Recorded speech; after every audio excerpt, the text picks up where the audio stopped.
Debt is a common problem for many Americans. How common? The average household credit card debt is over $9,600.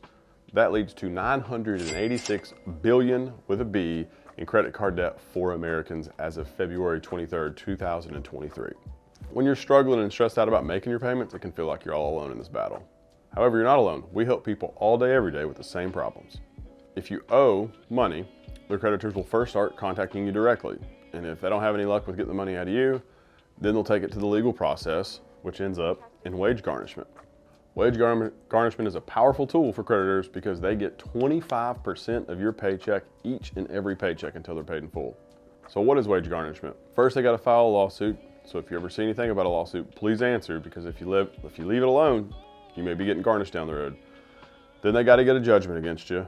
And then wage garnishment is one of the ways in which they enforce the judgment against you. Now, it's just not normal creditors like credit card debt.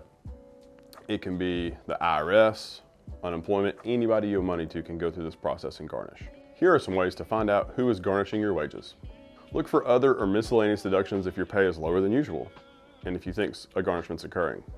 They're most likely collecting money if you've been recently involved in a debt collection case, or if you've seen some letters from the IRS or Department of Workforce Services. You can always ask your employer's payroll department if your wages are being garnished.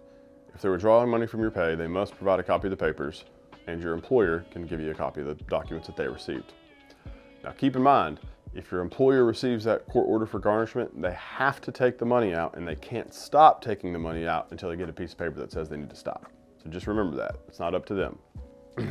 Check back with any previous negotiations that you had with a creditor and make sure that there's nothing you missed.